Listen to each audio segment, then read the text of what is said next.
ನಾನು ಸಾಮಾನ್ಯವಾಗಿ ಒಂದು ಹೇಳ್ತಿರ್ತೇನೆ, ಈ ನೇಕಾರರು ಬ್ರಹ್ಮ ಇದ್ದಂಗೆ. ಹೇಳೋದು ಕೇಳಿಲಿ, ಅದು ಕ್ರಿಮಿನಲ್ ಆಗಿರಲ್ಲ. ಅದ್ರಲ್ಲಿ ಅರ್ಧ 40,000 ಜನ 1 ಗಂಟೆನೇ ಬೀದಿಗೆ ಬಂದುಬಿಟ್ರೆ ಸರ್ಕಾರ ನಿಮ್ಮ ಕಡೆ ನೋಡ್ತದೆ. ನಿಮ್ಮ ಕಷ್ಟ.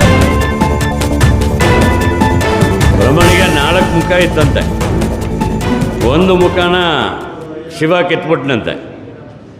ನಾನು ಯಾಕೆ ನಿಮಗೆ 3 ಮುಖ ಅಂದರೆ, ಒಂದು ಬಟ್ಟೆಯನ್ನು ಸೃಷ್ಟಿ ಮಾಡುವಂತಹ ಶ್ರಮಿಕರ ಮುಖ, ಇನ್ನೊಂದು ಬಂಡವಾಳ ಹಾಕಿ 4 ಜನಕ್ಕೆ ಉದ್ಯೋಗ ಕೊಡುವಂತಹ ವ್ಯಾಪಾರಿ ಮುಖ, ಮೂರನೇದು ಟ್ರೇಡರ್ ಮುಖ, ಬಂಡವಾಳ ಹಾಕಿ ಲಾಭ ತೆಗಿಬೇಕು, ಮಾರಾಟ ಮಾಡಬೇಕು. ಈ 3 ಮುಖಗಳು ಇರೋದೇನೇ ನಮಗೆ ಸಮಸ್ಯೆ. ಹರೀಶ್ ಗೌಡರು ಮಾತಾಡುವಾಗ ಹೇಳ್ತಿದ್ರಲ್ಲ, ಒಂದು ಕಡೆಗೆ ಶ್ರಮಿಕರಾಗಿರ್ತೀವಿ, ಇನ್ನೊಂದು ಕಡೆಗೆ ಬಂಡವಾಳಗಾರರಾಗಿರ್ತೀವಿ, ಇನ್ನೊಂದು ಕಡೆಗೆ ವ್ಯಾಪಾರಿಯಾಗಿರ್ತೀವಿ.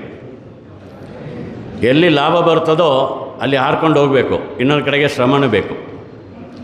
ಈ ಕ್ಯಾರೆಕ್ಟರ್ ಇದೆಯಲ್ಲ, ಇದು ನಮಗೆ ಎಲ್ಲೂ ಮಾನ್ಯತೆ ಇಲ್ದಂಗೆ ಮಾಡ್ತಾ ಇದೆ ಅನ್ನೋದನ್ನು ನಾವು ಅರ್ಥ ಮಾಡ್ಕೋಬೇಕು ಅಂತ ವಿನಯಪೂರ್ವಕವಾಗಿ ತಮ್ಮಲ್ಲಿ ನಾನು ಹೇಳಲಿಕ್ಕೆ ಬಯಸ್ತೀನಿ. ಸಾಕಷ್ಟು ಉದಾಹರಣೆಗಳು ಹೇಳ್ತಾರೆ ನೇಕಾರರು ಯಾಕೆ ಹಿಂಗೆ ಆಗ್ತಾರೆ ಅಂತ. ಇಡೀ ಮಾನವ ಕುಲಕ್ಕೆ ಗೌರವ ಉಳಿಸ್ಲಿಕ್ಕೆ ಬಟ್ಟೆ ತೆಗೆದುಕೊಡುವಂತಹ ಈ ನೇಕಾರರ ವರ್ಗ ಭವಿಷ್ಯವನ್ನು ರೂಪಿಸ್ಕೊಳ್ಳೋಕ್ಕಾಗಲ್ಲ. ನನಗೆ ಆಶ್ಚರ್ಯ, ಇದೊಂದು ವೇಳೆ ಜಾತಿಯ ಗುಣನೋ ಅಂತೇಳಿ ಆಲೋಚನೆ ಮಾಡಿದೆ. ನಾನು ಭಾರಿ ವಿಸ್ತಾರವಾಗಿ ಇದರ ಬಗ್ಗೆ ಸ್ಟಡಿ ಮಾಡೋಕ್ಕೆ ಟ್ರೈ ಮಾಡಿದ್ದೀನಿ. ಅದಕ್ಕಾಗಿ ನಾನು ಹೇಳ್ತಾ ಇದ್ದೀನಿ, ಜಾತಿಯ ಗುಣ ಅಲ್ಲ, ಧರ್ಮದ ಗುಣ ಅಲ್ಲ, ಗುಣನೂ ಅಲ್ಲ. ಯಾಕಂದರೆ ಮುಸಲ್ಮಾನರ ನೇಕಾರರು ಕೂಡ ಇದ್ದಾರೆ, ಕ್ರೈಸ್ತರಾಗಿರುವಂತಹ ನೇಕಾರರು ಕೂಡ ಇದ್ದಾರೆ, ಹಲವು ಜಾತಿಗಳಿದೆ ನಿಮ್ಮಲ್ಲಿ, ನೇಕಾರ ಜಾತಿಗಳಿದೆ. ಆದರೆ ಈ ವೃತ್ತಿಗೆ ಇರೋ ಗುಣ ಅದು, ಭವಿಷ್ಯವನ್ನು ರೂಪಿಸ್ಕೊಳ್ಳೋಕ್ಕಾಗಲ್ಲ, ಒದ್ದಾಡ್ತಿರ್ತೀವಿ. ನಾನೊಂದು 2 ಉದಾಹರಣೆ ನಿಮ್ಮ ಮುಂದೆ ಹೇಳಲಿಕ್ಕೆ ಬಯಸ್ತೀನಿ. ಕೃಷ್ಣಮೂರ್ತಿ ಅವರು ಇದ್ದಾರಲ್ಲ, ಯಾರು ಕೃಷ್ಣಮೂರ್ತಿ ಅವರಿಲ್ಲಿ, ಬಹುಶಃ ಅವ್ರ ಹಿಂದೆ ಮಾತಾಡಿದಂಥ ಮಾತುಗಳು ನಾನು ಕೇಳಿಸ್ಕೊಂಡಿದ್ದೀನಿ, ಏನೆಲ್ಲ ಹೇಳಿದ್ರು ಅನ್ನೋದನ್ನು ನಾನು ಕೇಳಿಸ್ಕೊಂಡಿದ್ದೀನಿ. ನನಗೆ ನೇರವಾದಂಥ 2 ಎಕ್ಸ್ಪೀರಿಯನ್ಸ್ ಇದೆ ಟೆಕ್ಸ್ಟೈಲ್ ಉದ್ಯಮಕ್ಕೆ ಸಂಬಂಧಪಟ್ಟಂಗೆ. ನಾನು ಹಳೆಯ ಕಾಲಕ್ಕೆ ಹೋಗಲ್ಲ. NTC ನ್ಯಾಷನಲ್ ಟೆಕ್ಸ್ಟೈಲ್ ಕಾರ್ಪೊರೇಷನ್ ಇದ್ದಾಗ, NTC ಮಿಲ್ಗಳಿದ್ದಾಗ ನಾನು ಅದಕ್ಕೆಲ್ಲ ಹೋಗಲ್ಲ. ಇತ್ತೀಚಿನ ದಿನಗಳಲ್ಲಿ ಮೈಸೂರಲ್ಲಿ ಒಂದು ರೀಡ್ ಆ್ಯಂಡ್ ಟೈಲರ್ ಅಂತ ಒಂದು ಫ್ಯಾಕ್ಟ್ರಿ ಇತ್ತು, ನೀವು ಕೇಳಿದ್ರೇನೋ ಗೊತ್ತಿಲ್ಲ. ಭಾರಿ ಉನ್ನತ ಮಟ್ಟದ ಕ್ವಾಲಿಟಿ ಇರುವಂತಹ ಬಟ್ಟೆಗಳನ್ನು ತಯಾರಿ ಮಾಡಿ ಮಾರಾಟ ಮಾಡೋದು. ಅಮಿತಾಬ್ ಬಚ್ಚನ್ ಅವರು ಅಡ್ವರ್ಟೈಸ್ಮೆಂಟ್ಗೆಲ್ಲ ಬರ್ತಾಯಿದ್ರು. ಆ ಫ್ಯಾಕ್ಟ್ರಿಯ ಒಟ್ಟು ಆಸ್ತಿ 400 ಕೋಟಿ. ಅವ್ರು ತಗೊಂಡ ಸಾಲ 1000 ಕೋಟಿ. 400 ಕೋಟಿ ಆಸ್ತಿಯ ಮೌಲ್ಯ, ತಗೊಂಡ ಸಾಲ 1000 ಕೋಟಿ. ನಷ್ಟ ಆಯಿತು. NCLT ಅಂತ ಇತ್ತೀಚೆಗೆ ಕಾನೂನು ಬಂದಿದೆ. ನಾನಿದು ರಾಜಕೀಯ ಮಾತಾಡ್ತಾ ಇಲ್ಲ, ನಾವೆಲ್ಲ ಸರ್ವಪಕ್ಷದವರು, ಭವಿಷ್ಯಕ್ಕಾಗಿ ನಾವು ಹೋರಾಟ ಮಾಡ್ತಿರುವಂತಹ ಸನ್ನಿವೇಶದಲ್ಲಿ ಯಾವ ಪಕ್ಷವನ್ನು ಟೀಕೆ ಮಾಡೋದು ನನ್ನ ಉದ್ದೇಶ ಅಲ್ಲ, ದೇಶದಲ್ಲಿರುವಂತಹ ವ್ಯವಸ್ಥೆಯನ್ನು ಹೇಳ್ತಾ ಇದ್ದೇನೆ. 1000 ಕೋಟಿ ಸಾಲ ಮಾಡಿದಂತಹ ಕಂಪನಿ NCLT ಮುಂದೆ ಹೋಗಿ ನಾನು ನುಕ್ಸಾನ ಆಗಿದ್ದೀನಿ ಅಂತ ಅಪ್ಲಿಕೇಶನ್ ಹಾಕಿದ ಕೂಡಲೇ ಸುಮಾರು 650 ಕೋಟಿ ಸಾಲ ಮನ್ನಾ ಆಗುತ್ತೆ.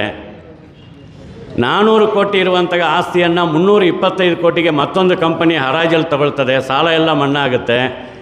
ಈಗ ಆ ಕಂಪನಿ ಲಾಭದಾಯಕವಾಗಿ ನಡೀತಾ ಇದೆ, ಒಂದೇ ಕಂಪನಿ. ಇನ್ನೊಂದು ನಿಮ್ಗೆ ಗೊತ್ತಿರಬೇಕು, ನಿಮಗೆ ಗೊತ್ತಿರುವಂಥದ್ದಲ್ಲಿ ನಮ್ಮ ಗೊಟ್ಟಿಗೆರೆಯ ಗೆಳೆಯರು ಮಾತಾಡಿದ್ರು.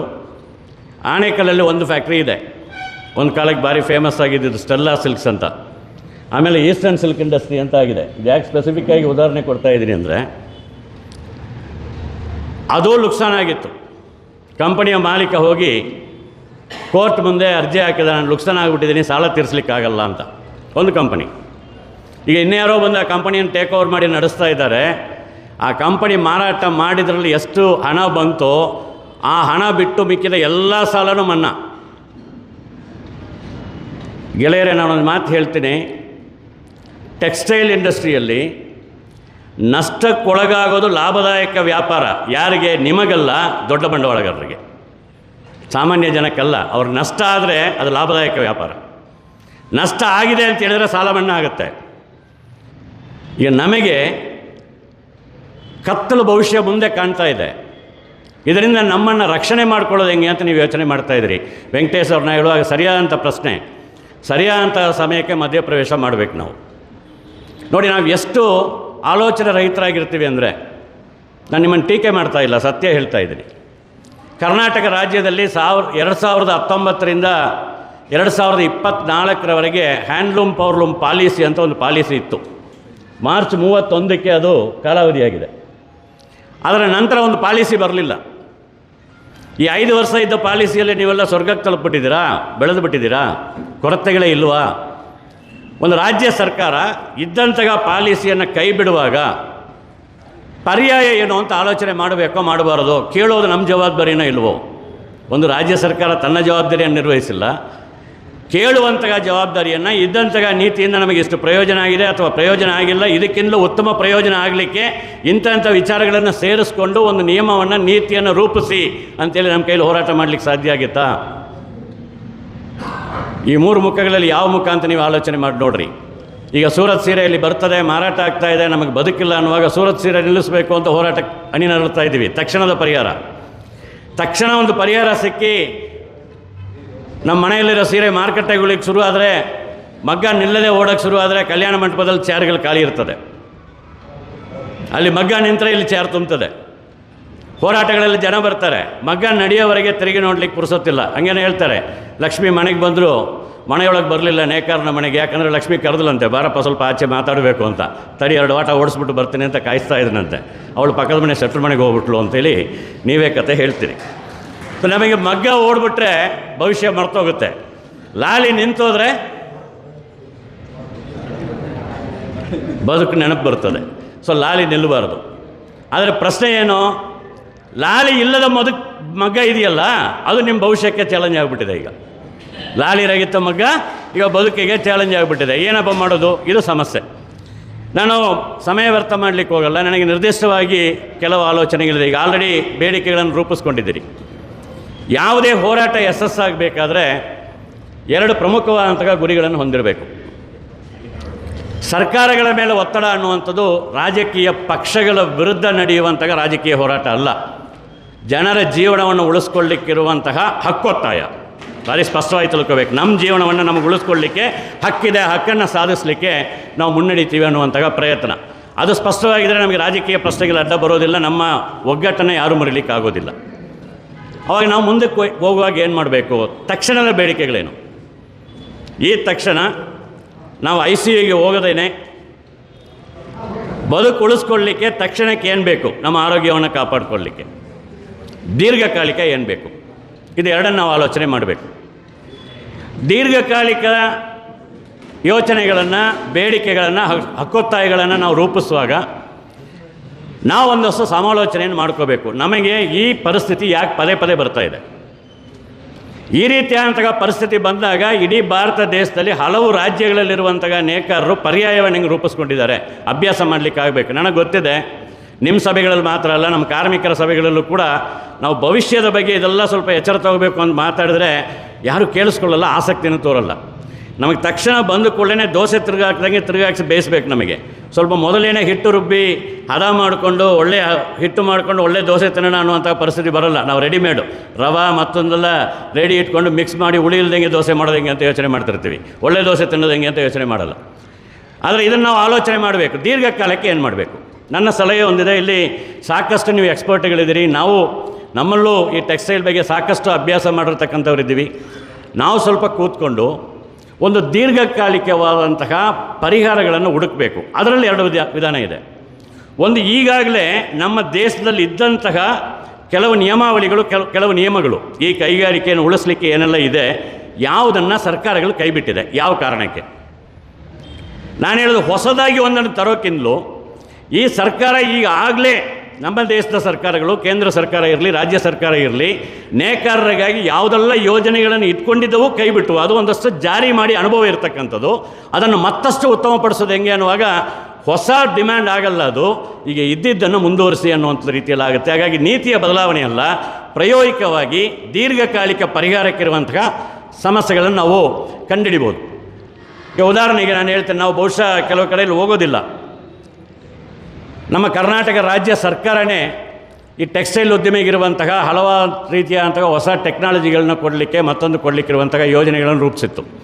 ಅದು ತುಕ್ಕಿಡಿದೆ. ಈಗ ನಾವು ಸ್ವಲ್ಪ ಪುಷ್ ಮಾಡಿದರೆ ಆ ಕಾರ್ಪೊರೇಷನ್ ವರ್ಕ್ ಮಾಡೋಕ್ಕೆ ಶುರುವಾಗುತ್ತೆ, ಅಲ್ಲಿಂದ ಪರಿಹಾರ ಬರಲಿಕ್ಕೆ ಶುರುವಾಗುತ್ತೆ. ನಾನು ಹೇಳ್ತೇನೆ, ನೀವು ಹೋಗಿ ಅಲ್ಲಿ ಅಧಿಕಾರಿಗಳಿಗೆ ಏನಾದ್ರು ಸಲಹೆ ಕೊಟ್ಟರೆ ನಿಮಗೆ ಬುದ್ಧಿ ಇದೆಯೇನ್ರಿ? ಇದನ್ನು ಮಾಡೋಕ್ಕಾಗುತ್ತೇನ್ರಿ, ಇದೆಲ್ಲ ಆಗಲ್ರಿ ಅಂದ್ಬಿಡ್ತಾರೆ. ಯಾಕಂದರೆ ಅವ್ರು ಕೆಲಸ ಮಾಡಬೇಕು. ಕನಿಷ್ಠ ಒಂದು ಸರ್ವೆ ನಾವೇನು ಮಾಡ್ತಿದ್ದೀವಿ, ಕರ್ನಾಟಕ ರಾಜ್ಯದಲ್ಲಿ ಹಲವು ವಿಭಾಗಗಳಲ್ಲಿ ಭಾರಿ ಮುಖ್ಯವಾಗಿ ಬೆಂಗಳೂರು ಗ್ರಾಮಾಂತರ ಜಿಲ್ಲೆಯೊಳಗೆ ನೇಕಾರ ವೃತ್ತಿ ಯಾವ ರೀತಿ ಅಂತ ಹೊಸ ಮುಖವನ್ನು ಪಡೆದಿದೆ. ಇವತ್ತು ಬೆಂಗಳೂರು ಕೇಂದ್ರದಲ್ಲಿ ನೇಕಾರರು ಯಾರು ಇರಲಿಕ್ಕೆ ಸಾಧ್ಯ ಇಲ್ಲ. ಅಲ್ಲಿರುವಂತಹ ಇದರಲ್ಲಿ ಕಬ್ಬನ್ಪೇಟೆಯೊಳಗೆ, ಸಿದ್ದುಗುಂಟೆಪಾಳ್ಯದಲ್ಲಿ, ಸುಧಾಮನಗರದಲ್ಲಿದ್ದಂತಹ ಹಲವು ಮಗ್ಗಗಳು ಹೊರವಲಯಕ್ಕೆ ಬಂದುಬಿಟ್ಟಿದೆ. ಅಲ್ಲಿ ಮಗ್ಗ ನಡೆಸೋಕ್ಕಾಗಲ್ಲ, ಬಾಡಿಗೆಗೆ ಬಿಟ್ಟರೆ ಜಾಸ್ತಿ ಲಾಭ, ಅಲ್ಲಿರೋ ಬಿಲ್ಡಿಂಗ್ಗಳನ್ನು ಅಥವಾ ಮಾರುಬಿಟ್ರೆ ಲಾಭ, ಎಲ್ಲ ಹೊರಗಡೆ ಬರ್ತಾ ಇದೆ, ಹೊರಗಡೆ ಕಾನ್ಸಂಟ್ರೇಟ್ ಆಗ್ತಾ ಇದೆ. ಮತ್ತು ವೃತ್ತಿ ಆಧಾರದಲ್ಲಿ ಕುಲಕಸವಾಗಿ ಈ ಕೆಲಸವನ್ನು ಮಾಡ್ತಾ ಇದ್ದಂಥವರು ಈ ಕೆಲಸನ ಬಿಟ್ಟು ಹೊರ ನಡೆಯುವಂತಹ ಪರಿಸ್ಥಿತಿಯನ್ನು ಕೂಡ ಎದುರಾಗ್ತಾ ಇದೆ ದೊಡ್ಡ ಪ್ರಮಾಣದಲ್ಲಿ. ಅವಾಗ ಉಳಿದವರನ್ನು ಉಳಿಸ್ಲಿಕ್ಕೆ ಏನು ಮಾಡಬೇಕು? ಬಹುಶಃ ನನಗೆ ಒಂದು ಸೂಚನೆ ಇರುವಂಥದ್ದು, ಸ್ವಲ್ಪ ಕಷ್ಟದ ಸೂಚನೆ, ದೀರ್ಘಕಾಲಿಕ. ನಾನು ಮೊದಲು ಮಾತಾಡ್ತಾ ಇದ್ದೀನಿ. ದೊಡ್ಡಬಳ್ಳಾಪುರಗೆ ಅಂತ ಹೇಳಿ ಒಂದು ಜಿಯಾಗ್ರಫಿಕಲ್ ಟ್ಯಾಗನ್ನು ಪಡಿಲಿಕ್ಕೆ ಸಾಧ್ಯತೆ ಇದೆಯಾ? ಸಾಧ್ಯತೆ ಇದೆ. ನಾನು ಸ್ವಲ್ಪ ಅಭ್ಯಾಸ ಮಾಡಿದ ಮಟ್ಟಿಗೆ ನಿಮ್ಮದೇ ಆದಂತಹ ವಿಶೇಷವಾದಂತಹ ಅಥವಾ ಆ ರೀತಿಯಾದಂತಹ ಜಿಯಾಗ್ರಫಿಕಲ್ ಟ್ಯಾಗನ್ನು ಪಡಿಲಿಕ್ಕೆ ಇರುವಂತಹ 5 ನಿಯಮಗಳೇನಿದೆ, 5 ನಿಯಮಗಳನ್ನು ಪೂರೈಸುವಂತಹ ವಿವಿಧ ರೀತಿಯಾದಂತಹ ವೆರೈಟಿಗಳನ್ನು ದೊಡ್ಡಬಳ್ಳಾಪುರದಲ್ಲಿ ಉತ್ಪಾದನೆ ಮಾಡ್ತಾಯಿದ್ದೀರಿ. ನಾವು ಅದನ್ನು ಸಾಬೀತುಪಡಿಸ್ಬೇಕಷ್ಟೇ. ಈಗ ಉದಾಹರಣೆಗೆ ಕರ್ನಾಟಕ ರಾಜ್ಯದಲ್ಲೇ ಕೆಲವು ಪ್ರದೇಶಗಳಲ್ಲಿ ಇರುವಂತಹ ಸೀರೆಗಳಿಗೆ ಆ ರೀತಿಯಾದಂಥ ಟ್ಯಾಗನ್ನು ಪಡೀಲಿಕ್ಕಾಗಿದೆ. ಅವರು ಬುದ್ಧಿವಂತರು ಆ ಕಡೆಗೆ ಅದೆಲ್ಲ ತಗೊಳ್ಳಿಕ್ಕೆ ಶುರು ಮಾಡಿದ್ದಾರೆ. ಬಿಜಾಪುರ ಜಿಲ್ಲೆಯಲ್ಲಿ ಬೇರೆ ಬೇರೆ ಕಡೆಗಳಲ್ಲಿ ಆ ರೀತಿಯಾದಂತಹ ಟ್ಯಾಗ್ಗಳನ್ನು ಪಡೀಲಿಕ್ಕೆ ಸಾಧ್ಯ ಆಗಿದೆ. ನಾವು ಕಾಟನ್ ಅಲ್ಲ, ಸಿಲ್ಕ್ ಅಲ್ಲ. ಈಗ ಅದೊಂದು ದೊಡ್ಡ ಹಿಸ್ಟ್ರಿ, ನಾನು ಹೇಳೋಕ್ಕೋಗಲ್ಲ ಸಮಯದ ಕೊರತೆಯಿಂದ. ಈಗ ನಾವು ಮಾಡುವಂಥದ್ರಲ್ಲೇ ದೊಡ್ಡಬಳ್ಳಾಪುರದ ವೆರೈಟಿಗೆ ಒಂದು ಟ್ಯಾಗನ್ನು ಪಡೀಲಿಕ್ಕೆ ಸಾಧ್ಯ ಆದರೆ ನೆಕ್ಸ್ಟ್ ಏನು ಪ್ರಶ್ನೆ ಬರ್ತದೆ? ಅದನ್ನು ನೀವು ಉತ್ಪಾದನೆ ಮಾಡ್ಬೋದು, ಬೇರೆಯವರು ಉತ್ಪಾದನೆ ಮಾಡ್ಬೋದು, ಆದರೆ ನಿಮಗೊಂದು ಸ್ಪೆಷಲ್ ಟ್ಯಾಗ್ ಬರ್ತದೆ. ಕರ್ನಾಟಕ ರಾಜ್ಯ ಸರ್ಕಾರದ ಮೇಲೆ ಒತ್ತಡ ಹೇರಿ ಇದೊಂದು ದೊಡ್ಡ ಪ್ರದೇಶ, ದೊಡ್ಡಬಳ್ಳಾಪುರ ತಾಲೂಕಲ್ಲಿ ಅಥವಾ ಬೆಂಗಳೂರು ಗ್ರಾಮಾಂತರ ಜಿಲ್ಲೆಯಲ್ಲಿ ಯಾವ ತಾಲೂಕುಗಳಲ್ಲಿ ಪ್ರಾದೇಶಿಕವಾಗಿ ಈ ಮಗ್ಗಗಳ ಮೇಲೆ ಅವಲಂಬಿತರಾಗಿರುವಂತಹ ಜನ ವಾಸ ಮಾಡ್ತಾರೋ ಅವರುಗಳಿಗೆ ಪ್ರತ್ಯೇಕವಾಗಿ ಶೆಡ್ಗಳನ್ನು ಕೊಡಿ. ನಾನು ಶೆಡ್ಗಳನ್ನು ಕೊಡಿ ಅಂತ ಕೇಳೋದ್ರಲ್ಲಿ ಒಂದು ಪ್ರಮುಖವಾದಂಥ ಅಂಶ ಇದೆ. ಕೆಲವು ಟೈಮಲ್ಲಿ ನಮಗೊಂದಿದೆ, ಮಗ್ಗ ನಮ್ಮ ಮನೆಯೊಳಗೇನೆ ಇರಬೇಕು, ಆವಾಗಲೇ ನಮ್ಗೆ ತೃಪ್ತಿ. ವಾಸಸ್ಥಳ ಬೇರೆ, ಕೆಲಸದ ಸ್ಥಳ ಬೇರೆ ಅನ್ನುವಂಥದ್ದು ನೇಕಾರರಿಗಿಲ್ಲ. ಆದರೆ ನೀವು ಗಮನಿಸಿ, ಯಾವುದೆಲ್ಲ ಕೈಗಾರಿಕೆಗಳ ಅಭಿವೃದ್ಧಿಯಾಗಿದೆಯೋ ಅಲ್ಲಿ ವಾಸಸ್ಥಳ ಬೇರೆ ಇರ್ತದೆ, ಕಾರ್ಯಸ್ಥಳ ಬೇರೆ ಇರ್ತದೆ. ಬೇರ್ಪಡೆ ಆದಾಗ ಮಾತ್ರ ಅಭಿವೃದ್ಧಿ ಆಗಲಿಕ್ಕೆ ಸಾಧ್ಯ. ಇಲ್ಲಾಂದರೆ ನಮ್ಮ ಮನೆಯ ಅಂಗಳದೊಳಗೇ ನಮ್ಮ ಕೈಗಾರಿಕೆ ಹಂಗೆ ನಿಂತು ಬಿಡ್ತದೆ, ದಾಟಿ ಹೋಗಲ್ಲ, ಬದುಕಿಗೆ ವಿಸ್ತಾರಕ್ಕೆ ಅವಕಾಶ ಸಿಕ್ಕಲ್ಲ. ಆವಾಗ ನಾವೊಂದು ಕಾಮನ್ ಶೆಡ್ಗಳನ್ನು ಕೊಡಿ ಅಂತ ಕೇಳ್ಬೋದು. ಯಾಕೆ ಇವತ್ತು ದೊಡ್ಡಬಳ್ಳಾಪುರ ಸುತ್ತಮುತ್ತ ಗ್ರಾಮಾಂತರ ಪ್ರದೇಶದಲ್ಲಿ ಕೃಷಿ ಭೂಮಿ ಎಲ್ಲವನ್ನು ಕೂಡ ಸರ್ಕಾರ ವಶಪಡಿಸ್ಕೊಂಡು ಭಾರಿ ದೊಡ್ಡ ಕೈಗಾರಿಕೆಗಳಿಗೆ ದಾರಿ ಎರೀತಿದ್ದಾರೆ. ನಾನು ಸ್ಪಷ್ಟವಾಗಿ ಹೇಳ್ತೀನಿ, ಮಾರಾಟ ಮಾಡ್ತಿಲ್ಲ, ದಾರಿ ಎರಿಯೋದು, ಕುಕ್ಕಟ್ಟೆ ಕೊಡೋ ಲೆಕ್ಕನೇ ಅದು. ಆ ಭೂಮಿಯಲ್ಲಿ ಲಕ್ಷಾಂತರ ಈ ನೇಕಾರರಿಗೆ ಜೀವನವನ್ನು ಒದಗಿಸುವಂತಹ ಕಾಮನ್ ಶೆಡ್ಗಳು, ಕಾಮನ್ ಎಲೆಕ್ಟ್ರಿಸಿಟಿ ಮತ್ತು ಅದಕ್ಕೆ ನಿರ್ವಹಣಾ ವೆಚ್ಚ ಮಾತ್ರ ನೀವು ಮಾಡಬೇಕು. ಮಗ್ಗ ನಿಮ್ಮದು, ಜಾಗ ಸರ್ಕಾರದ್ದು, ನಿರ್ವಹಣಾ ವೆಚ್ಚ ಕೊಟ್ಟರೆ ಸಾಕು, ಬಾಡಿಗೆ ಇಲ್ಲ. ಮತ್ತು ರಾ ಮೆಟೀರಿಯಲ್, ನಿಮ್ಮ ದಾರ ಏನಿದೆ ಅದನ್ನು ಯಾಂಡ್ಗಳನ್ನು ಕೊಡಲಿಕ್ಕಿರುವಂತಹ ವ್ಯವಸ್ಥೆ, ಹೋಲ್ಸೇಲ್ ರೇಟಲ್ಲಿ ಉತ್ಪಾದನೆ ಆಗೋದನ್ನು ಒಂದೇ ಜಾಗದಲ್ಲಿ ಪರ್ಚೇಸ್ ಮಾಡುವಂತಹ ವ್ಯವಸ್ಥೆ, ಇವುಗಳನ್ನು ಸರ್ಕಾರ ಮಾಡಿಕೊಡ್ಬೇಕು ಅಂತ ಕೇಳಲಿಕ್ಕೆ ಸಾಧ್ಯತೆ ಇದೆ. ಯಾಕಂದರೆ ಈ ಎಲ್ಲ ಅಂಶಗಳು ಕೂಡ 2019ರಿಂದ 2024ರವರೆಗೆ ಇರುವಂತಹ ಹ್ಯಾಂಡ್ಲೂಮ್ ಮತ್ತು ಪವರ್ಲೂಮ್ ಪಾಲಿಸಿಯಲ್ಲಿ ಅಡಕವಾಗಿದೆ. ಹೊಸ ಪಾಲಿಸಿ ಎಲ್ಲ ನಾನು ಹೇಳ್ತಿರೋದು. ಸರ್ಕಾರಕ್ಕೆ ಯೋಜನೆ ಇದೆ, ನಾವು ಜಾರಿ ಮಾಡಿಸ್ಕೊಳ್ಳೋಕ್ಕಾಗಲ್ಲ. ಇದನ್ನು ಮಾಡಿದ್ರೆ ಒಂದು ದೀರ್ಘಕಾಲಿಕ ಪ್ರಶ್ನೆ ಬರ್ತದೆ. ಇದೇ ರೀತಿಯಲ್ಲಿ ಇನ್ನೂ ಹಲವು ಅಂಶಗಳನ್ನು ಮಾಡ್ಬೋದು. ಟೆಕ್ನಾಲಜಿಯನ್ನು ಇಂಪ್ರೂವ್ ಮಾಡಲಿಕ್ಕೆ, ಮಗ್ಗಗಳ ಟೆಕ್ನಾಲಜಿಯನ್ನು ಇಂಪ್ರೂವ್ ಮಾಡಲಿಕ್ಕೆ ಅದಕ್ಕಿರುವಂತಹ ಸಬ್ಸಿಡಿಗಳನ್ನ ಕೊಡಬೇಕು. ನಾನು ಹೇಳಿದ್ರಲ್ಲ, ಪ್ರಾರಂಭದಲ್ಲಿ ಹೇಳಿದ್ರಲ್ಲ, 400 ಕೋಟಿ ರೂಪಾಯಿ 600 ಕೋಟಿ ರೂಪಾಯಿ ಒಂದು ಕಂಪನಿಗೆ ಸಾಲ ಮನ್ನಾ ಮಾಡಲಿಕ್ಕೆ ಕಾನೂನು ಮಾಡುವಂತಹ ಸರ್ಕಾರಗಳಿಗೆ ಲಕ್ಷಾಂತರ ಜನ ಅವಲಂಬಿಸುವಂತಹ ಈ ಉದ್ಯೋಗವನ್ನು ಉಳಿಸ್ಲಿಕ್ಕಾಗಿ ಕೆಲವು 100 ಕೋಟಿ ರೂಪಾಯಿಗಳು ಕೊಡೋದು ಹೊರೆಯಾಗೋದಿಲ್ಲ. ಅದನ್ನು ಸ್ಪಷ್ಟವಾಗಿ ತಿಳ್ಕೋಬೇಕು. ಅದಕ್ಕೆ ಸರಳವಾಗಿ ಕೊಡ್ಬೋದು, ಪ್ರತಿ ವರ್ಷ ಕೊಡ್ಬೋದು. ಅದರ ಮೂಲಕ ಈ ಪ್ರದೇಶದಲ್ಲಿರುವಂತಹ ಜನರ ಕೈಗೆ ಹಣ ಬರ್ತದೆ, ಈ ಪ್ರದೇಶದಲ್ಲಿ ವ್ಯಾಪಾರ ಅಭಿವೃದ್ಧಿ ಆಗ್ತದೆ, ಬೇರೆ ಬೇರೆ ಆರ್ಥಿಕ ಚಟುವಟಿಕೆಗಳ ಅಭಿವೃದ್ಧಿ ಆಗ್ತದೆ. ಒಟ್ಟಾರೆಯಾಗಿ ಇರೋ ಪ್ರತಿಫಲ ಇಡೀ ರಾಜ್ಯಕ್ಕೆ ಬರ್ತದೆ. ನಮಗೆ ಮಾತ್ರ ಅಲ್ಲ, ನಮ್ಮ ಬೇಡಿಕೆ ಇಡೀ ರಾಜ್ಯದ ಆರ್ಥಿಕತೆಯ ಮೇಲೂ ಕೂಡ ಪರಿಣಾಮ ಬೀರುವಂಥ ರೀತಿಯಲ್ಲಿ, ಒಳ್ಳೆಯ ಪರಿಣಾಮ ಬೀರುವಂಥ ರೀತಿಯಲ್ಲಿ ಆಗ್ತದೆ. ಈ ಸರ್ಕಾರಕ್ಕೆ ಹೊರೆ ಆಗೋದಿಲ್ಲ ಅನ್ನುವಂಥ ಆತ್ಮವಿಶ್ವಾಸ ನಮಗೆ ಬೇಕು. ನಾನು ಇದನ್ನು ಹೇಳಿದ ಕೂಡಲೇ ಸರ್ಕಾರ ಎಲ್ಲಿಂದ ದುಡ್ಡು ಕೊಡ್ತದೆ ಸರ್, ಇದೆಲ್ಲ ಆಗೋ ಕೆಲಸನ ಅಂತ ಹೇಳ್ತಾರೆ. ಕೊಡಬೇಕು, ಇನ್ವೆಸ್ಟ್ ಮಾಡಬೇಕು. ಸರ್ಕಾರ ಮಾಡ್ತಾ ಇದ್ದಾರೆ, ಹಲವು ಕಡೆಯಲ್ಲಿ ಮಾಡ್ತಾ ಇದ್ದಾರೆ. ಉದಾಹರಣೆಗಳನ್ನು ಹೇಳ್ಬೋದು. ಆ ರೀತಿಯಲ್ಲಿ ಕೇಳಲಿಕ್ಕೆ ಆಗಬೇಕು ಅನ್ನುವಂಥದ್ದು. ತಕ್ಷಣದ ಪರಿಹಾರ ಅನ್ನುವಾಗ ನನಗೊಂದು 2-3 ಸಲಹೆಗಳಿದೆ. ನಾವು ಅದನ್ನು ಒಂದು ಬೇಡಿಕೆಯಾಗಿ ನಾವು ಪರಿವರ್ತನೆ ಮಾಡ್ಕೋಬೋದಾ? ನಾವೇನೀಗ ಸೀರೆಗಳನ್ನ ಉತ್ಪಾದನೆ ಮಾಡ್ತೀವಿ, ಈಗ ತಮಿಳ್ನಾಡಿನವ್ರ ಹತ್ರ ನಾನು ಮಾತಾಡ್ತಾ ಇದ್ದೆ, ಅವರಿಗೆ ಕಾಟನ್ ಲೂಮ್ಸ್ ಇರೋದು. ವರ್ಷಕ್ಕೊಂದು ಸರಿ ಸಂಕ್ರಾಂತಿಯ ಸುತ್ತಮುತ್ತ ದಿನಗಳಲ್ಲಿ ಸಂಪೂರ್ಣ ಎಲ್ಲ ಮಗಗಳಲ್ಲೂ ಆರ್ಡರ್ ಇರ್ತದೆ. ಯಾಕಂದರೆ ತಮಿಳುನಾಡು ರಾಜ್ಯ ಸರ್ಕಾರ 3 ಕೋಟಿ ಪಂಚೆಗಳನ್ನು ಖರೀದಿ ಮಾಡ್ತದೆ. 3 ಕೋಟಿ ಪಂಚೆಗಳನ್ನು ನೇಕಾರರಿಂದ ಖರೀದಿ ಮಾಡ್ತದೆ. ಆ 3 ಕೋಟಿ ಪಂಚೆಗಳನ್ನು ಸಂಕ್ರಾಂತಿ ಸಂದರ್ಭಕ್ಕೆ ಎಲ್ಲ ಜನರಿಗೂ ಪುಕ್ಕಟೆಯಾಗಿ ಕೊಡ್ತದೆ, BPL ಕಾರ್ಡ್ ಇರತಕ್ಕಂಥವ್ರಿಗೆ. Bulk purchase from government. Karnataka ರಾಜ್ಯದಲ್ಲಿ 5 ಗ್ಯಾರಂಟಿ ಇದೆ. ಒಂದು 6ನೇ ಗ್ಯಾರಂಟಿ 7ನೇ ಗ್ಯಾರಂಟಿನೂ ಒಂದು ಆಗಲಿ, ಏನು ತಪ್ಪಿದೆ? 7ನೇ ಗ್ಯಾರಂಟಿನ ಆಗ್ಬೋದು. ನೀವೇನು ಬೇರೇನು ಮಾಡಬೇಡ್ರಪ್ಪ. ಅಂಗನವಾಡಿಯವರಿಗೆ ನೀವು ಸಮವಸ್ತ್ರ ಕೊಡ್ತೀರಿ, ಬಿಸಿ ಊಟದವ್ರಿಗೆ ಸಮವಸ್ತ್ರ ಕೊಡ್ತೀರಿ, ಕರ್ನಾಟಕ ರಾಜ್ಯದಲ್ಲಿರುವಂಥ ಎಲ್ಲ ಆಸ್ಪತ್ರೆಗಳಲ್ಲಿ ಕೆಲಸ ಮಾಡುವಂಥ ನರ್ಸ್ಗಳಿಗೆ ಸಮವಸ್ತ್ರ ಕೊಡ್ತೀರಿ, ಮುನ್ಸಿಪಾಲ್ಟಿಯಲ್ಲಿ ಕೆಲಸ ಮಾಡುವಂಥ ಹೆಣ್ಣು ಮಕ್ಕಳಿಗೆ ಸೀರೆ ಕೊಡ್ತೀರಿ. ಈ ಎಲ್ಲ ಸೀರೆನ ನಮ್ಮಿಂದ ಕೊಂಡ್ಕೊಳ್ಳಿ. ನಾವೇನು ಪುಕ್ಕಟೆ ಕೇಳ್ತಿಲ್ಲ, ದುಡಿದು ಕೊಡ್ತೀವಪ್ಪ. ನೀವು ದಾರ ಕೊಡಿ, ನಾವು ನಿಮಗೆ ಯಾವ ಕ್ವಾಲಿಟಿ ಬೇಕೋ ನಮ್ಮ ಮಗದಲ್ಲಿ ಮಾಡಿಕೊಡ್ತೀವಿ. ಒಂದು 3-4 ವರ್ಷ ಮಗ್ಗ ನಡೀತದೆ. ಇಮ್ಮಿಡಿಯೇಟ್ ಈ ಕ್ಷಣದಲ್ಲಿ 1 ತಿಂಗಳಲ್ಲಿ 1.5 ತಿಂಗಳಲ್ಲಿ ತೀರ್ಮಾನ ಮಾಡಿದ್ರೆ, ನೆಕ್ಸ್ಟ್ ಈಗ ನಾವು ಡಿಸೆಂಬರಲ್ಲಿ ಇದ್ದೀವಿ, ಮಾರ್ಚ್ ತಿಂಗಳು ಏಪ್ರಿಲ್ ತಿಂಗಳಲ್ಲಿ ಆ ಯೂನಿಫಾರ್ಮ್ ಕೊಡಬೇಕು ಅನ್ನುವಾಗ ಈ 3 ತಿಂಗಳಲ್ಲಿ ಉತ್ಪಾದನೆ ಮಾಡಲಿಕ್ಕೆ ನಾವು ಶುರು ಮಾಡಿದ್ರೆ ನಮ್ಮ ಮಗ್ಗ ನಿಲ್ಲಲ್ಲ, ಈ ಚಾರ್ಗಳು ಖಾಲಿಯಾಗಿಬಿಡ್ತವೆ. ಯಾಕೆ ಆ ಬೇಡಿಕೆಯನ್ನು ನಾವು ಪರಿಗಣಿಸಬಾರದು? ನಮಗೆ ಕೆಲವು ಟೈಮಲ್ಲಿ ಶ್ರೇಷ್ಠತೆಯ ವ್ಯಸನಗಳಿರ್ತದೆ. ಈ ವ್ಯಸನ ಇದೆಯಲ್ಲ, ಶ್ರೇಷ್ಠತೆಯ ವ್ಯಸನ, ನಾವಿದನ್ನು ಮಾಡೋದಾ? ಇದು ದೊಡ್ಡ ಸಮಸ್ಯೆ ನಮ್ಮ ನೇಕಾರರಲ್ಲಿ. ಆದರೆ ನೀವು ಗಮನಿಸಿ, ಭಾರಿ ಅದ್ಭುತವಾದಂತಹ ಸಿಲ್ಕ್ ಸೀರೆ ಮಾಡೋಕ್ಕೆ ಶುರು ಮಾಡಿ, ಆಮೇಲೆ ನಿಧಾನಕ್ಕೆ ಚೀನಾ ಸಿಲ್ಕ್ ಬಂದ ಮೇಲೆ ಅಲ್ಲಿಂದ ಡಿವಿಯೇಟ್ ಆಗಿ ನಮ್ಮ ಭಾರತದ ಸಿಲ್ಕ್ ಬಿಟ್ಟು ಚೀನಾದ ಸಿಲ್ಕ್ಗೆ ಹೋಗಿ, ಆಮೇಲೆ ಅಲ್ಲಿಂದ ಸ್ವಲ್ಪ ಕಾಟನ್ ಮಿಶ್ರಿತ ಆಗಿ, ಆಮೇಲೆ ಈಗ ಸಿಂಥೆಟಿಕ್ಕಿಗೆ ಬಂದ್ಬಿಟ್ವಿ. ಸಿಲ್ಕಿಂದ ಸಿಂಥೆಟಿಕ್ ಬಂದ ನಮಗೆ, ಸಿಂಥೆಟಿಕಲ್ಲಿರೋ ನಾವು ಸಮವಸ್ತ್ರ ಉತ್ಪಾದನೆ ಮಾಡಲಿಕ್ಕೆ ಹೋಗಬಾರ್ದು. ಜೀವನ ತಾನೇ ಮುಖ್ಯ, ನಿಮಗೆ ಲಾಭ ತಾನೇ ಮುಖ್ಯ, ಯಾಕೆ ಅದನ್ನು ಕೇಳಬಾರದು? ಈ ಶ್ರೇಷ್ಠತೆಯ ವ್ಯಸನದ ಪ್ರಶ್ನೆ ನಮಗೆ.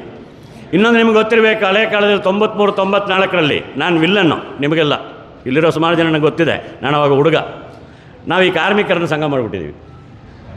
ಕಾರ್ಮಿಕರನ್ನ ಸಂಘ ಮಾಡಿದಾಗ ನಮಗೆ ನೋಡಿದ್ರೆ ಆಗ್ತಿರಲಿಲ್ಲ, ಇವರಿಗೆ ಕೂಲಿ ಜಾಸ್ತಿ ಕೇಳ್ತಾರೆ, ಕಾನೂನು ಕೇಳ್ತಾರೆ ಅಂತ. ನೀವು ಒಂದು ವಿಚಾರ ಗಮನಿಸಿಲ್ಲ ಗೆಳೆಯರೆ, ನಾವು ಅವಾಗ ಒಂದು ಡಿಮ್ಯಾಂಡ್ ಇಟ್ವಿ. ಫ್ಯಾಕ್ಟ್ರೀಸ್ ಆ್ಯಕ್ಟ್ 1948 ಅಡಿಯಲ್ಲಿ ಪವರ್ ಲೂಮ್ಸನ್ನು ತರಬೇಕು. ಅದನ್ನು ಸಂಪೂರ್ಣ ಜಾರಿಗೆ ತರಬೇಡಿ. ಫ್ಯಾಕ್ಟ್ರೀಸ್ ಆ್ಯಕ್ಟ್ 1948 ಇರೋದನ್ನು ಇನ್ ಟೋಟೋ ತರಬೇಡಿ, ಕೆಲವು ಅಂಶಗಳನ್ನು ಜಾರಿಗೆ ತಗೊಂಬನ್ನಿ ಅಂತ ಕೇಳ್ತಿದ್ದೀವಿ. ತಂದಿದ್ದರೆ ಇವತ್ತು ನೀವು ರಿಜಿಸ್ಟರ್ಡ್ ಫ್ಯಾಕ್ಟ್ರಿಗಳಾಗಿ ಸರ್ಕಾರದ ಮುಂದೆ ಹಕ್ಕುಬದ್ಧವಾಗಿ ನೀನು ಕೊಡ್ತೀಯೋ ಇಲ್ವೋ ಅಂತ ಕೇಳಕ್ಕೆ ಸಾಧ್ಯ ಇರ್ತಿತ್ತು. ಒಂದು ಸಣ್ಣ ಮೊಬೈಲ್ ಫೋನ್ ಕಂಪನಿಯ ಮಾಲೀಕನಿಗಿರುವಂತಹ ಹಕ್ಕು, ಒಂದು ವಿದೇಶಿ ಮಾಲೀಕನಿಗಿರುವಂತಹ ಹಕ್ಕು, ಈ ದೇಶದ ಒಳಗೆ ಪಾರಂಪರಿಕವಾಗಿ ಈ ದೇಶದ ಮಾನ ಮುಚ್ಚಿದಂತಹ ನಮಗಿಲ್ದಂಗೆ ಆಗಿದೆ ಅನ್ನೋ ಕಾರಣ ನಾವು ಕಾನೂನಿಂದ ಹೊರಗುಳಿದಿದ್ದು. ಇದು ಕೇವಲ ಕಾರ್ಮಿಕರ ಪ್ರಶ್ನೆ ಅಲ್ಲ, ಕೈಗಾರಿಕೆಯ ಪ್ರಶ್ನೆಯೂ ಕೂಡ. ಇದನ್ನು ನಾವು ಸಾಧಿಸ್ಲಿಕ್ಕೆ ಸಾಧ್ಯ ಬೇಕು. ಆ ಟೈಮಲ್ಲಿ ನಾವು ವಿಲ್ಲನಾಗ್ಬಿಟ್ಟಿವಿ. ಆದರೆ ಈ ಲೇಟರ್ ಸ್ಟೇಜಲ್ಲಿ ನಿಧಾನ ಗೊತ್ತಾಗ್ತಾ ಇದೆ. ಸುಮಾರು ಮಾಹಿತಿಗಳು ಕೇಳಕ್ಕೆ ಹೋದಾಗ ನಾನು ನೆನ್ನೆ ಮೊನ್ನೆಲ್ಲ ಫುಲ್ ಹುಡುಕಿದೆ ಸರ್ಕಾರದ ದಾಖಲೆಗಳಲ್ಲಿ, ಕರ್ನಾಟಕ ರಾಜ್ಯದಲ್ಲಿ ಎಷ್ಟು ಪವರ್ ಲೂಮ್ಸ್ ಇದೆ, ಅದರಲ್ಲಿ ರೇಪಿಯರ್ ಎಷ್ಟಿದೆ, ಹೊಸದಾಗಿ ಅಪ್ಡೇಟ್ ಮಾಡೋದೇನು, ಕಂಪ್ಯೂಟರ್ ಅಡ್ವಾನ್ಸ್ಡ್ ಇವುಗಳನ್ನು ಮಾಡ್ಕೊಂಡಿರೋದು ಎಷ್ಟು, ಆಟೋಮೆಟಿಕ್ ಲೂಮ್ಗಳೆಷ್ಟು, ಎಲ್ಲೂ ನಿರ್ದಿಷ್ಟವಾದಂಥ ಡೇಟಾ ಇಲ್ಲ. ಡೇಟಾ ರಹಿತ ಜನ ನಾವು. ಬಹುಶಃ ಅವತ್ತು ರಿಜಿಸ್ಟರ್ ಆಗಿಬಿಟ್ಟಿದ್ರೆ ಪಕ್ಕಾ ಡೇಟಾ ಇರ್ತಿತ್ತು ಸರ್ಕಾರದ ಮುಂದೆ, ನಮಗೆ ಪರಿಹಾರ ಕೇಳಲಿಕ್ಕೆ ಅವಕಾಶ ಇರ್ತಿತ್ತು. ನಮಗೊಂದು ಭಯ, ಹಂಗೆ ರಿಜಿಸ್ಟರ್ ಮಾಡಿಬಿಟ್ರೆ ಆಮೇಲೆ ESI ಬಂದುಬಿಡ್ತದೆ, PF ಬಂದುಬಿಡ್ತದೆ, ಕಾರ್ಮಿಕರು ನಿಮ್ಮನ್ನು ಮುಳುಗಿಸ್ಬಿಡ್ತಾರೆ ಅಂತ ಭಯ ಹುಟ್ಟಿಸ್ಬಿಟ್ರು. ಏನಾಗ್ತಿರಲಿಲ್ಲ, ಕಾರ್ಮಿಕರಿಗೆ ಏನಾಗ್ತಿರಲಿಲ್ಲ, ನಿಮಗೇನಾಗ್ತಿರಲಿಲ್ಲ. ಕಾರ್ಮಿಕರನ್ನ ಜೊತೆಗೆ ನಿಲ್ತಿದ್ರು. ತಮಿಳುನಾಡಿನೊಳಗೆ ಆಗಿರುವಂತಹ ಕೆಲವು ಬೆಳವಣಿಗೆಗಳನ್ನು ನಾವು ಅಭ್ಯಾಸ ಮಾಡಬೇಕು. ನಾನು ಕೇರಳಕ್ಕೆ ಹೋಗ್ಲಿಕ್ಕೆ ಕೇಳಲ್ಲ, ಯಾಕಂದರೆ ಸ್ವಲ್ಪ ಕೇರಳ ಅಂದರೆ ನಮಗೆ ಅಲರ್ಜಿ, ಸ್ವಲ್ಪ ಕೆಂಪು ಜಾಸ್ತಿ ಅಲ್ಲಿ ಅಂತ. ಬೇಡ, ತಮಿಳುನಾಡಿಗೆ ಹೋಗೋಣ. ತಮಿಳುನಾಡಲ್ಲಿ ತಿರುಪೂರು, ಈರೋಡು, ಆ ಸುತ್ತಮುತ್ತ ಚಿನ್ನಿಪಾಲಯಂ, ಆ ಕಡೆಗೆ ಇನ್ನೂ ಮುಂದಕ್ಕೆ ಹೋದರೆ ಕರೂರಿಂದ ಮುಂದಕ್ಕೆ ಹೋದರೆ ಅರಪುಕೋಟೆ ಡಿಸ್ಟ್ರಿಕ್ಟು, ವಿರುದುನಗರ ಡಿಸ್ಟ್ರಿಕ್ಟು, ಇಲ್ಲಿ ಪವರ್ ಲೂಮ್ಸ್ ಇದೆ. ಅಲ್ಲಿನ ಪವರ್ ಲೂಮ್ ಮಾಲೀಕರು, ಪವರ್ ಲೂಮ್ ಕಾರ್ಮಿಕರು ಸೇರಿ ಹೋರಾಟ ಮಾಡಿ ಹಲವು ಹಕ್ಕುಗಳನ್ನು ಪಡೆದಿದ್ದಾರೆ. ನಾನಿಲ್ಲಿ ವೆಂಕಟೇಶ್ವರನಿಗೆ ಹೇಳುವಾಗ ನಾನು ಅವರೆಲ್ಲರನ್ನ ಕಾಂಟ್ಯಾಕ್ಟ್ ಮಾಡಿದೆ. ಕನಿಷ್ಠ ಒಂದು 6-7 ಮಾಲೀಕರ ಸಂಘಟನೆಗಳು, ಕಾರ್ಮಿಕ ಸಂಘಟನೆಗಳ ಮುಖಂಡರುಗಳ ಜೊತೆಗೆ ಮಾತಾಡಿದ್ದೀನಿ. ನಾನು ಕೆಲವ್ರನ್ನ ಈ ಸಮಾವೇಶಕ್ಕೆ ಬನ್ನಿ ಅಂತ ಕರೆದೆ, ಭಾರಿ ಹತ್ತಿರದ ಸಮಯದಲ್ಲಿ ಕರೆದು ಬಿಟ್ಟಿದ್ದೀರಿ, ಮುಂದೆ ಒಂದಿನ ನಾವು ಬರ್ತೀವಿ ಅಂತ ಹೇಳಿದರೆ, ನಿಮ್ಮ ಹೋರಾಟ ಏನಾದ್ರು ನಡೆದಾಗ ಅವರನ್ನು ಕರೆಸೋಣ.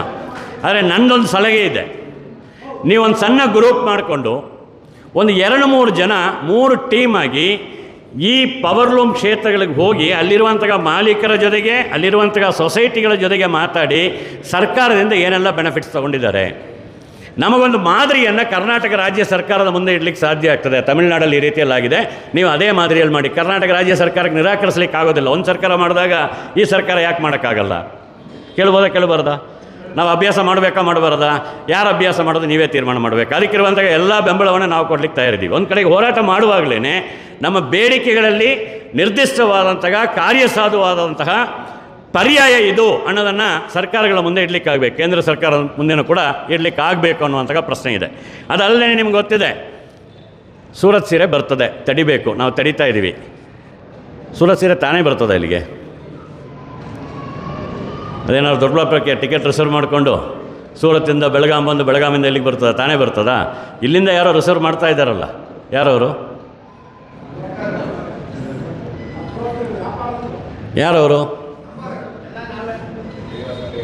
ನಾವೇ ನಿಲ್ಲಿಸಿದ್ರೆ? ಸರ್ಕಾರ ನಿಲ್ಲಿಸಬೇಕು ಅಂತ ಬೇಡಿಕೆ ಇಡೋ ನಾವೇ ನಿಲ್ಲಿಸಬೇಕು ಅಂತ ಯಾಕೆ ತೀರ್ಮಾನಕ್ಕೆ ಬರೋಕ್ಕಾಗ್ತಿಲ್ಲ?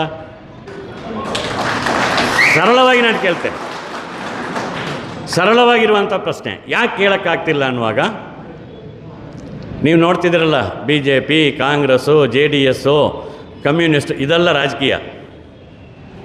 ಇದು ರಾಜಕೀಯ, ನಿಜವಾಗ್ಲೂ ನಿಮ್ಮೊಳಗೆ ನಡೆಯೋ ರಾಜಕೀಯ. ಈ ರಾಜಕೀಯವನ್ನು ನಿಲ್ಲಿಸಲಿಕ್ಕೆ ಒಂದು ಕೌಂಟರ್ ರಾಜಕೀಯ ನಾವು ಕಟ್ಟಬೇಕು, ಬಿಡಬಾರ್ದು. ಯಾಕೆ ತರ್ತೀರಿ ನೀವು ಯಾಕೆ ವ್ಯಾಪಾರ ಮಾಡ್ತೀರಿ? ನಮ್ಮದು ಪರ್ಚೇಸ್ ಮಾಡ್ದೇನೆ ಅಲ್ಲಿಂದ ಯಾಕೆ ತರ್ತೀರಿ ಅಂತ ಕೇಳೋಕ್ಕೆ ಶುರು ಮಾಡಿದ್ರೆ ತನ್ನಸ್ತಾನೆ ಆ ಕಾನ್ಫ್ರಂಟೇಷನ್ ಸರ್ಕಾರದ ಮಧ್ಯಪ್ರವೇಶಕ್ಕೆ ಅವಕಾಶ ಮಾಡಿಕೊಡ್ತಾರೆ. ನಾವು ಆಲೋಚನೆ ಮಾಡ್ಬೋದಾ ಮಾಡಬಾರ್ದ? ನೀವು ಆಲೋಚನೆ ಮಾಡಿ. ನಾನು ಯಾರ ವಿರುದ್ಧ ಯಾರನ್ನು ಎತ್ಕಟ್ಲಿಕ್ಕೆ ಹೋಗ್ತಿಲ್ಲ. ಅವಾಗ ಹಂಗಾರೆ ತರಿಸೋರು ನೇಕಾರರಲ್ವಾ? ಅವ್ರು ತರಿಸೋದ್ರಿಂದ ನೋವುಗೊಳಗಾಗೋರು ನೇಕಾರರಲ್ವಾ? ನಾವು ಈ ಪ್ರಶ್ನೆ ಕೇಳಿದ್ರೆ ಯಾರ ಪರ ಯಾರು ಮಾತಾಡೋದು? ಎಲ್ಲ ನೆಂಟರೇ ಇರ್ತಾರೆ, ಒಂದೇ ಪಕ್ಷದವ್ರು ಇರ್ತಾರೆ, ಒಂದೇ ಸಂಬಂಧಿಕರು ಇರ್ತಾರೆ, ಒಂದೇ ಜಾತಿಯವರು ಇರ್ತಾರೆ. ಯಾರನ್ನು ಕೇಳೋದು? ಯಾರು ಬೆಕ್ಕು ಗಂಟೆ ಕಟ್ಟೋದು ಅಂತ ಗೊತ್ತಿಲ್ಲದೇನೆ ನಾವು ಒದ್ದಾಡ್ತಿರ್ತೀವಿ. ನಿಮ್ಮಲ್ಲೇ ಒಗ್ಗಟ್ಟಿಲ್ಲ ಅಂಥೇಳಿ ಬರೋ ಜನ ಎಲ್ಲ ನಮ್ಮನ್ನು ನೋಡಿ ಮಾತಾಡ್ಕೊಂಡು ಹೋಗ್ತಿರ್ತಾರೆ. ಈ ಅಪಮಾನಕ್ಕೆ ನಾವು ಪದೇ ಒಳಗಾಗಬಾರ್ದು. ನಮ್ಮಲ್ಲಿ ಒಗ್ಗಟ್ಟಿದೆ, ನಮ್ಮ ಭವಿಷ್ಯಕ್ಕೆ ಮಾರಕ ಆಗುವಂಥ ಕೆಲಸಗಳನ್ನು ನಾವು ಮಾಡಲಿಕ್ಕೆ ಬಿಡೋದಿಲ್ಲ ಅನ್ನುವಂಥ ಧ್ವನಿ ಗಟ್ಟಿಯಾಗಿ ಬರಬೇಕು. ಈ ಧ್ವನಿ 17ನೇ ತಾರೀಕು ನೀವು ಬೆಳಗಾವಿಗೆ ಸ್ವರ್ಣಸೌಧದ ಮುಂದೆ ಪ್ರತಿಭಟನೆ ಮಾಡಲಿಕ್ಕೆ ಹೋದಾಗ ಜೋರಾಗಿ ಕೇಳಿ ಬರಬೇಕು. ನೀವು ಮಾಡಲಿಲ್ಲ ಅಂದರೆ ಕಾನೂನು ನಾವು ಕೈಗೆತ್ಕೊಳ್ತೀವಿ. ಕಾನೂನನ್ನು ಯಾರು ಅನುಷ್ಠಾನಗೊಳಿಸಬೇಕೋ ಅವರು ಅನುಷ್ಠಾನಗೊಳಿಸಬೇಕು. ನೀವು ಅನುಷ್ಠಾನಗೊಳಿಸಿಲ್ಲ ಅಂದರೆ ಆ ಕಾನೂನನ್ನು ಕೈಗೆತ್ಕೊಳ್ಳುವಂಥದ್ದು ನಮಗೆ ಅನಿವಾರ್ಯ ಅನ್ನುವಂಥ ಸಂದೇಶವನ್ನು ಕೊಡಬೇಕು. ಯಾವುದೇ ಒಂದು ಸರ್ಕಾರ ತಾನೇ ಮಾಡಿದಂತಹ ಕಾನೂನನ್ನು ಜಾರಿ ಮಾಡಲಾರ್ದಂಗೆ ಅದರ ಪ್ರಜೆಗಳ ಕಾನೂನನ್ನು ಕೈಗೆತ್ಕೊಳ್ಳಿಕ್ಕೆ ಅವಕಾಶ ಕೊಟ್ಬಿಟ್ಟಿದೆ ಅಂದರೆ ಸರ್ಕಾರ ಸತ್ತೋಗಿದೆ ಅಂತ ಅರ್ಥ. ಅದು ಯಾವುದೇ ಸರ್ಕಾರ ಇರಲಿ, ಯಾವುದೇ ಪಕ್ಷದ ಸರ್ಕಾರ ಇರಲಿ, ನಾವು ಆ ಪರಿಸ್ಥಿತಿಗೆ ಹೋಗಬಾರದು. ನಾವು ಕಾನೂನುಬದ್ಧವಾಗಿ ಬಯಸ್ತೀವಿ, ನಮ್ಮ ಜೀವನ ಉಳಿಸಿ ಅಂತ ಕೇಳ್ತೀವಿ. ನಮ್ಮ ಜೀವನವನ್ನು, ಭವಿಷ್ಯವನ್ನು ಉಳಿಸಿ ಅನ್ನುವಂಥದ್ದು ನಮ್ಮ ಹಕ್ಕು, ನಮ್ಮ ಸಂವಿಧಾನ ಕೊಟ್ಟಿರುವಂಥ ಹಕ್ಕು. ಅದನ್ನು ಕೇಳಬಾರ್ದು ಅಂತ ಹೇಳೋಕ್ಕೆ ಯಾರಿಗೂ ರೈಟ್ ಇಲ್ಲ. ನಮ್ಮ ಬದುಕನ್ನು ಉಳಿಸಿ. ಯಾರೋ ಕೆಲವರ ಲಾಭಕ್ಕಾಗಿ ಲಕ್ಷಾಂತರ ಜನನ ಬೀದಿಪಾಳು ಮಾಡುವಂತಹ ಈ ವ್ಯವಸ್ಥೆಗೆ ನಾವು ಅವಕಾಶ ಕೊಡಲ್ಲ ಅನ್ನುವಂತಹ ಸಂದೇಶವನ್ನು ಕೊಡಲಿಕ್ಕಾಗಬೇಕು. ಕಡೆಯದಾಗಿ ಒಂದು ಮಾತು ಹೇಳ್ತೀನಿ ಕಾಮ್ರೇಡ್ಸ್. ಮಾನ್ಯ ಪ್ರಭುಗೌಡ ಅವರು ಮಾತಾಡುವಾಗ ಒಂದು ಮಾತು ಹೇಳಿದರು. ಮಾನ್ಯ ಶ್ರೀ ಕುಮಾರಸ್ವಾಮಿ ಅವರು ಅಂಗನವಾಡಿ ಕಾರ್ಯಕರ್ತರನ್ನು ಡೆಲ್ಲಿಗೆ ಕರ್ಕೊಂಡೋಗಿ ಮಿನಿಸ್ಟ್ರುಗಳ ಜೊತೆಗೆ ಮಾತಾಡಿಸಿದ್ರು. ಡಿಮ್ಯಾಂಡ್ ಈಡೇರುತ್ತೋ ಇಲ್ವೋ ಒಂದು ಪ್ರಯತ್ನ ಆಗಿದೆ. ಅದಕ್ಕೆ ಕಾರಣ ಏನು? ಆ ಕಾರಣ ನೀವು ಅರ್ಥ ಮಾಡ್ಕೋಬೇಕು. 40,000 ಜನ ಹೆಣ್ಣು ಮಕ್ಕಳು. ಎಷ್ಟು ಜನ? ಯಾರು? ಒಬ್ಬರು ಪುರುಷರಿಲ್ಲ. 40,000 ಜನ ಹೆಣ್ಣು ಮಕ್ಕಳು. ಡಿಸೆಂಬರ್ 1ನೇ ತಾರೀಕಿಂದ ಕರ್ನಾಟಕ ರಾಜ್ಯದಲ್ಲಿರುವಂತಹ ಸಂಸದರ ಮನೆ ಮುಂದೆ ರಾತ್ರಿಯಾಗಳು ಧರ್ನಾ ಕೂತರು, ಮನೆಗೆ ಹೋಗಲ್ಲ ಅಂತ. 1ನೇ ತಾರೀಕು ಆಯಿತು, 2ನೇ ತಾರೀಕು, 3ನೇ ತಾರೀಕು ಚಳಿಯಲ್ಲಿ ಒಣಗಬೇಡ್ರಿ, ನಾನೇ ಕರ್ಕೊಂಡು ಹೋಗ್ತೀನಿ ಅಂತ ಕುಮಾರಸ್ವಾಮಿ ಅವರು ಕರ್ಕೊಂಡು ಹೋದರು. ಪ್ರಭುಗೌಡ ಅವರೇ ಒಂದು ಮಾತು ಹೇಳಿದ್ರು, ಇಲ್ಲಿ ಇಷ್ಟು ಜನ ಇದ್ದೀವಿ ಹೆಣ್ಣುಮಕ್ಕಳಲ್ಲಿ ಅಂತ. ದೊಡ್ಡಬಳ್ಳಾಪುರದಲ್ಲಿ ಸುಮಾರು ಎಷ್ಟು ಮಗುಗಳಿದೆ ನೀವೇ ಹೇಳಿ? ಕೆಲವರು 20 ಅಂತಾರೆ, ಕೆಲವರು 35 ಅಂತಾರೆ, ಕೆಲವರು 40 ಅಂತಾರೆ. ಎಷ್ಟಾರು ಇರಲಿ, ನಾನು ಸಾರಾಸಗಟಾಗಿ ಒಂದು 20,000 ಅಂತ ತಗೊಳ್ತೀನಿ. 20,000 ಮಗ್ಗ ಅಂದರೆ ಒಂದು ಮಗ್ಗಕ್ಕೆ ಅವಲಂಬಿಸಿ ಬದುಕುವಂಥವ್ರು 4 ಜನ. ಒಂದು ದಿನ ಬಂದಂತ ಹೇಳ್ತಾ ಇದ್ದೀರಲ್ಲ, ಒಂದು ದಿನ ಆ 80,000 ಜನರಲ್ಲಿ ಅರ್ಧ ಪಾಲು 40,000 ಜನ ದೊಡ್ಡಬಳ್ಳಾಪುರದ ಬೀದಿಯಲ್ಲಿ ನಿಲ್ತೀವಿ ಅಂತಾದರೆ ಸರ್ಕಾರ ತಿರಸ್ಕಾರ ಮಾಡೋಕ್ಕಾಗಲ್ಲ. ನಾನು ಮೊದಲು ಅಂಗನವಾಡಿ 40,000 ಹೇಳಿದ್ದು ಇಡೀ ರಾಜ್ಯದಲ್ಲಿ. ದೊಡ್ಡಬಳ್ಳಾಪುರದಲ್ಲಿ 40,000 ಜನ 1 ಅವರ್ ಬೀದಿಯಲ್ಲಿ ನಿಲ್ತೀವಿ. 1 ಅವರ್. ಸರ್ಕಾರ ನಮ್ಮ ಕಡೆ ಗಮನ ಕೊಡ್ತೀರಾ ಇಲ್ವೋ? ನೀವು ಕಲ್ಲು ಹೊಡಿಬೇಡ್ರಿ, ಯಾರಿಗೂ ತೊಂದರೆ ಕೊಡೋಕ್ಕೆ ಹೋಗಬೇಡ್ರಿ. ನಮಗೆ ತೊಂದರೆ ಆಗಿದೆಯಪ್ಪ, ತೊಂದರೆ ಆಗಿರೋದ್ರಿಂದ ಮನೆಯಿಂದ ಆಚೆ ಬಂದಿದ್ದೀವಿ. ಈ ಚಳಿಗಾಲ ಬೇರೆ, ಸ್ವಲ್ಪ ಬಿಸಿಲಲ್ಲಿ ನಿಂತರೆ ಒಳ್ಳೆಯದೇ ಆರೋಗ್ಯಕ್ಕೆ. 1 ಗಂಟೆನೋ 2 ಗಂಟೆನೋ ಬಂದು ನೀವು ಬಂದಂತ ತೀರ್ಮಾನ ಮಾಡೋ ದಿನ ಅದು ಡಿಸೆಂಬರ್ 30, 31 ಯಾವ್ದಾದ್ರು ಒಂದು ದಿನ. ಈ ಹೊಸ ವರ್ಷಕ್ಕೆ ಮೊದಲು ಸರ್ಕಾರಕ್ಕೆ ಒಂದು ಸಂದೇಶ ಕೊಡ್ರಿ, ಇದು ಸೂಕ್ತ ಸಮಯ. ಈ ಸಂದರ್ಭದಲ್ಲಿ ಸರ್ಕಾರದ ಮೇಲೆ ಬಲಿಷ್ಠವಾದಂತಹ ಒತ್ತಾಯ ಇರುವಂತಹ ಚಳುವಳಿಯನ್ನು ಮತ್ತು ಅಭಿಪ್ರಾಯಗಳನ್ನು, ಸಲಹೆ ಸೂಚನೆಗಳನ್ನು ರೂಪಿಸಲಿಕ್ಕೆ ನಾವೆಲ್ಲರೂ ಕೂಡಿ ಕೆಲಸ ಮಾಡೋಣ. ಅಂಥ ಕೆಲಸಗಳಿಗೆ ನಿಮ್ಮ ಜೊತೆಗೆ ನಿಲ್ಲಲಿಕ್ಕೆ CIT ಯಾವಾಗಲೂ ಸಿದ್ಧರಿರ್ತವೆ. ಒಂದು ಹೆಜ್ಜೆ ಮುಂದಕ್ಕೆ ಹೋಗಿ ನಿಮ್ಮ ಜೊತೆಗೆ ನಿಲ್ತೀವಿ. ದೇವನಹಳ್ಳಿ ಹೋರಾಟ ನೀವು ಹತ್ತಿರದಲ್ಲಿ ನೋಡಿದ್ದೀರಿ. ಇಲ್ಲಿ ದೇವನಹಳ್ಳಿಯಲ್ಲಿ ಚನ್ನರಾಯಪಟ್ಟಣದ ಹೋರಾಟ, ರೈತರ ಹೋರಾಟ ಎಷ್ಟು ದೀರ್ಘಕಾಲ ಮಾಡಿದ್ರು. ನಿರ್ದಿಷ್ಟವಾಗಿ ಒಂದು ಸರ್ಕಾರದ ನೀತಿಯನ್ನು ಹಿಮ್ಮೆಟ್ಟಿಸಲಿಕ್ಕೆ ಅವ್ರಿಗೆ ಸಾಧ್ಯ ಆಗಿದೆ. ಸರ್ಕಾರ ಅವರಿಗೆ ಮಾನ್ಯತೆ ಕೊಡಬೇಕಾಗಿ ಬಂದಿದೆ. ಯಾವ ಸರ್ಕಾರ ಹೋರಾಟಗಳಿಗೆ ಮಾನ್ಯ ಕೊಡಬೇಕಂತ ಪರಿಸ್ಥಿತಿ ಬರ್ತದೋ ಆವಾಗ ಪ್ರಜಾಸತ್ತಾತ್ಮಕತೆ ಉಳಿತದೆ, ಪ್ರಜಾಪ್ರಭುತ್ವ ಉಳಿತದೆ, ನಮ್ಮ ಭವಿಷ್ಯ ಉಳಿತದೆ, ಬದುಕು ಉಳಿತದೆ. ಹಾಗಾಗಿ ದೊಡ್ಡಬಳ್ಳಾಪುರದ ಭವಿಷ್ಯವನ್ನು, ದೊಡ್ಡಬಳ್ಳಾಪುರದ ಜನತೆಯನ್ನು, ಬದುಕನ್ನು ಉಳಿಸಲಿಕ್ಕೆ ನಾವೆಲ್ಲರೂ ಕೂಡ ಒಟ್ಟುಗೂಡಿ ಮುನ್ನಡೆಯೋಣ ಅಂತೇಳಿ ಅವಕಾಶಕ್ಕೆ ವಂದನೆ ಸಲ್ಲಿಸಿದ ಮಾತುಗಳನ್ನು ಮುಕ್ತಾಯ ಮಾಡ್ತೀನಿ. ಧನ್ಯವಾದಗಳು.